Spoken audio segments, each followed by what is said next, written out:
Sa maraming bahagi ng Mindanao, may mga lugar sa kagubatan na hindi basta pinapasok kapag lumalim na ang gabi.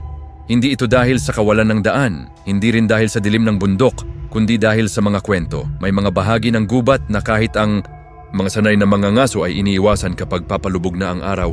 May mga lugar na kahit ang mga aso ay ayaw pumasok kapag tahimik na ang paligid.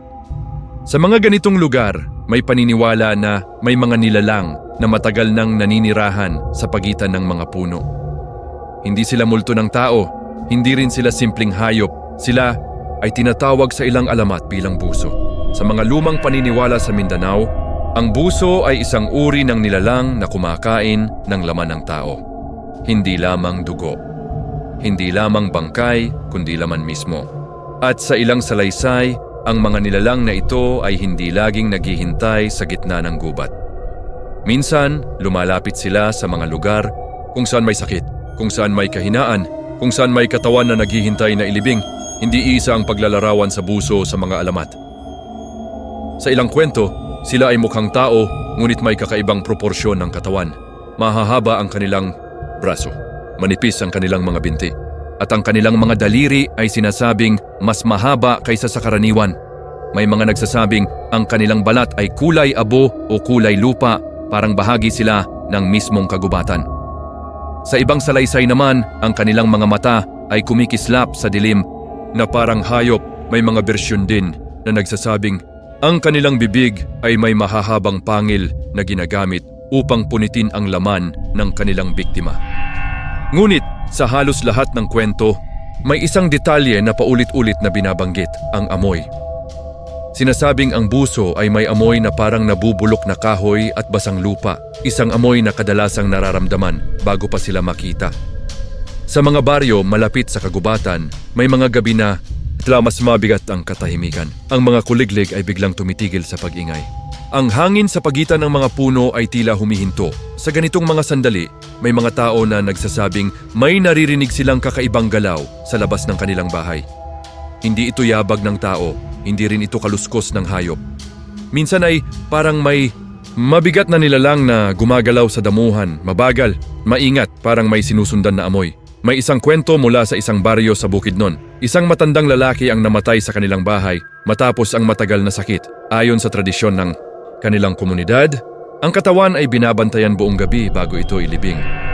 May 4 na lalaki ang nagbabantay sa bangkay habang ang ibang miyembro ng pamilya ay natutulog sa kabilang kwarto. Bandang hating gabi, napansin ng isa sa mga bantay na parang may gumagalaw sa likod ng bahay. Parang may mabigat na paa na dumadaan sa tuyong dahon. Hindi niya agad pinansin. Ngunit makalipas ang ilang minuto, may naamoy siya. Amoy ng basang lupa. Amoy ng nabubulok na kahoy. Pagtingin niya sa bintana, wala siyang nakitang tao. Ngunit sa pagitan ng mga puno sa likod ng bahay, may 2 maliit na liwanag, parang mga mata. Sa ilang paniniwala sa Mindanao, ang buso ay naakit sa amoy ng kamatayan. Kapag may namatay sa isang komunidad, sinasabing ang amoy ng bangkay ay maaaring makaakit sa kanila mula sa kagubatan. Ito ang dahilan kung bakit sa ilang tradisyon, ang bangkay ay hindi iniiwan ng walang bantay sa gabi. May mga tao na gising buong gabi, hindi lamang upang magdasal, kundi upang tiyakin na walang nilalang mula sa kagubatan ang lalapit sa katawan. Sa ilang kwento, ang buso ay sumusubok lumapit sa bahay kapag tahimik na ang paligid. Hindi sila kumakatok, hindi sila nagsasalita. Nakatayo lamang sila sa dilim. May mga mangangaso sa Mindanao na may mga kwento tungkol sa kakaibang pakiramdam sa loob ng kagubatan. Habang naglalakad sila sa pagitan ng mga puno, may mga sandali na tila may sumusunod sa kanila. Hindi sila nakakakita ng tao. Ngunit may naririnig silang mahinang paggalaw sa damuhan. Kapag tumigil sila sa paglakad, tumitigil din ang tunog. Kapag nagpatuloy sila, bumabalik ang pakiramdam na may nagmamasid mula sa likod ng mga puno. Sa ilang salaysay, may mga mangangaso na nagsasabing nakakita sila ng hugis na mabilis na dumaan sa pagitan ng mga puno. Hindi malinaw ang itsura, ngunit sapat upang maramdaman na hindi sila nag-iisa sa kagubatan. May mga bersyon ng alamat na nagsasabing ang buso ay hindi lamang kumakain ng bangkay. Minsan, hinahanap nila ang mga taong mahina, ang may sakit, ang mga naglalakad ng mag-isa sa gilid ng kagubatan. Sa ilang kwento, ang buso ay hindi agad umaatake. Sa halip, sinusundan nila ang kanilang biktima mula sa dilim. Minsan ay ilang oras, minsan ay buong gabi, parang naghihintay ng tamang sandali. Sa mas malalim na pagtingin, ang alamat ng buso ay maaaring nagmula sa takot ng tao sa kagubatan. Ang gubat ay isang lugar na hindi ganap na kontrolado ng tao. Ito ay lugar ng dilim, lugar ng mga hayop na hindi agad nakikita sa gabi. Lugar kung saan ang bawat tunog ay maaaring magmukhang banta.